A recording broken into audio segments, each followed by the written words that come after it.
today about Estancia High School's new anti-bullying campaign, and I'm here just to introduce this to you.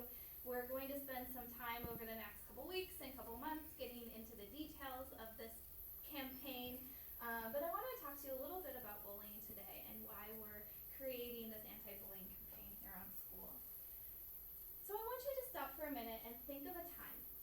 Think of a time when you witnessed bullying happen, or a time when you experienced bullying yourself.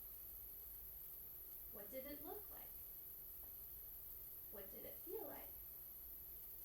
What environment were you in when you saw a bully or experienced the bullying? And now let's just take a minute and talk about what those bullies look like, the characteristics of them. How do we know they're bullies? Go ahead and give me some ideas. Somebody who picks on other people. Okay, somebody who picks on other people. Somebody who's mean. Okay. Somebody who doesn't think about the feelings of others. Go ahead. Someone who doesn't think before they say something. Good. Somebody who doesn't think before they say something. We actually call that impulsive. And all of those characteristics we see in bullies. In fact, they fit right into our definition of bullying. So I'm going to go over our definition of bullying really quickly here. And I want us to kind of be all on the same page with this definition. So bullying is unwanted aggressive behavior. It can be physical or verbal. It involves a real or perceived power imbalance where the bully feels like they have power over another person, or they do have power over another person. They inflict harm or distress on the targeted person. The behavior is repeated or has the potential to be repeated. Actions such as making threats, spreading rumors, attacking somebody either physically or verbally, and excluding someone from a group on purpose all constitute bullying. And it can occur in person or through technology. So why is bullying a problem? I have some statistics, some numbers here to show you why bullying is a problem. And I want us to focus on the last one in particular. Only about 20 to 30% of students who are bullied notify adults about the bullying. So a lot of times when bullying happens, it's not reported, and therefore nobody's there to help them. And so bullying can become a problem.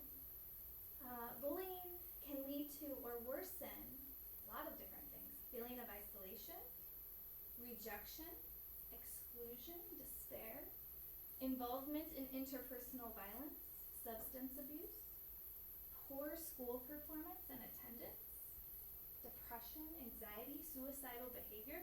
In fact, suicidal behavior is actually the highest for bully victims. So people who are bullied, who end up bullying others, have the highest risk for depression and anxiety and suicidal behavior.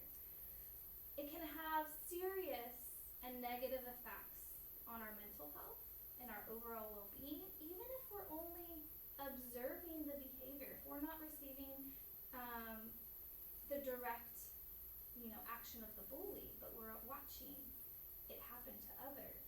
We can have feelings of helplessness. We can have less of a sense of connectedness and support, that feeling of support. So bullying all around does not help any of our individuals. So why do people bully? People bully for a lot of different reasons. One is low self-esteem and low self-concept. Oftentimes our bullies see academic failure and they don't know how to respond to that failure. They don't know how to deal with it. Sometimes they receive social rejection and are provoked by others. And again, they don't have the skills they need to deal with that rejection. Sometimes they desire power. Sometimes they have family issues. Sometimes they're jealous or envious of others. And again, they lack the personal or social skills to deal with those feelings. So there's varying reasons why people bully. For the sake of time, I'm not going to show you this example here, but I'll go ahead and talk about it. This is a video where we have, as an example, one student who is picked on by others because he has red hair, the color of his hair.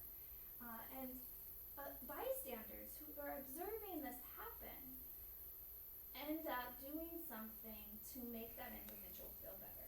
One particular student ends up dyeing his hair red to make that student feel more included, right? To feel better, to feel more comfortable. And so it's little examples like this that can show us that sometimes the simplest act of kindness can help solve our issue of bullying.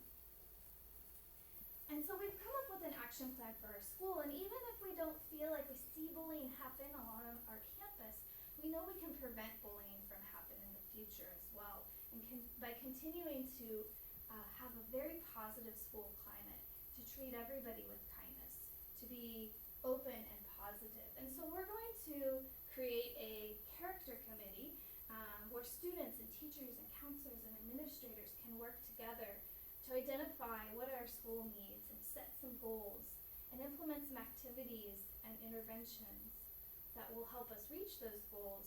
And then we can evaluate the success of those programs as a committee. And the goal really is to build an inclusive and supportive school climate and build from what we have already on campus. There will be some supervision in the hallways. You're going to see your teachers around at lunch and break more. And you're going to start to see some conversations happen with your parents as well. We're going to be inviting you to participate in discussions and evening classes with your parents about how to protect yourself against bullying, how to spot dangerous internet behaviors, or how to stay away from dangerous internet behaviors, how to set limits on your cyber activities, again, all to protect yourself from bullying or other dangers that may be out there. We're going to continue to talk more in the classroom as well. I'm going to be coming in. We're going to go over school rules, anti-bullying policies, go over how to detect it, how to address the issues. We'll go over the pyramid of interventions, the discipline policy that goes with that.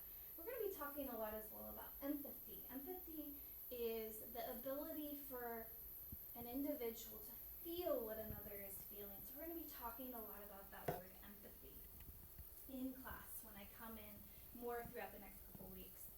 We're also going to be talking about cyberbullying prevention and cyber safety at school. And hopefully you can build from those skills we do in class and take them home with you.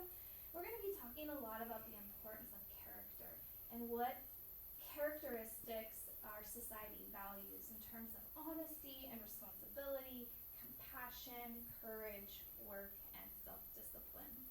So these are all going to be conversations we're going to have in the future. We're also going to see a lot more students helping students. So we're going to have peer tutoring on campus, and if this sounds like something you want to get involved with, we'll talk about how you can get involved with peer tutoring. Also, we're going to have Link Crew, which is going to be a transition program for incoming freshmen. And Link Crew is going to be led by juniors and seniors who are interested in being leaders, and they're going to give support and guidance to those freshmen coming into our school who may need that support and guidance to feel connected to our school. There'll be academic follow-ups, social follow-ups between Link Crew leaders and their freshmen. There's really going to be a building of connections, a real showing of care and empathy, and ideally we want students to build those relationships with each other. We'll talk more about Link Crew opportunities as well if you're interested in getting involved. There's going to be a lot of different ways you can help, and one is going to be joining the Helping Hands Club. There's going to be lots of opportunities to make posters, make friends, spread acts of kindness on campus. Again, being a tutor or helping a student in class who may not have a partner to work with, those might be random acts of kindness that you can do. There's social media sites that have been launched by students that we can build on. One is #Humans of Estancia, another one is #EHS Big Project. We'll talk more about these in detail as well. But again, to make sure that we all feel connected and we're all complimenting each other and showing kindness. You can also pay attention to what's going on around campus, and if you see a problem you can report it to a tip line. So tip line numbers here, we'll talk more about this in the future. So to sum up, okay, your teachers are here to support you, your counselors are here to support you. They're gonna be paying attention to your random acts of kindness. And they're gonna be rewarding and those random acts of kindness through what we call gotchas. They're here to really support and participate with you in this endeavor. Okay? So pay attention to those around you. Create a more open and caring school climate. Be inclusive, be kind. Your counselors and teachers will model and participate with you. We'll go over all the cyber safety that you need to know later on. We'll use the Humans of Estancia and big project hashtags on social media to spread the word. And we'll participate in more discussions. We'll get involved, we'll get connected together. Does anyone have any questions or concerns?